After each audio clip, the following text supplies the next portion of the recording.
Install Android 11 on BQ Aquaris X via LineageOS 18. Please check the description for important notes and all the download links. First download ROM and GApps packages, then transfer the downloaded files to the phone storage, link is in the description below. Step 2. Boot your device into TWRP recovery.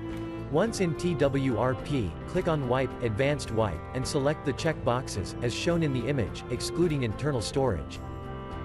Step 4. Swipe the button to wipe the device.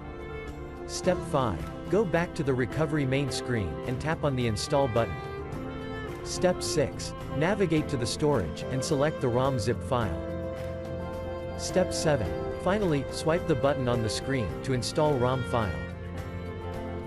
Step 8. Flash the GApps zip package, in the same manner. Step 9. After GApps flashing completes, select Wipe Cache and Dalvik from bottom left side of screen, and swipe to wipe. Step 10.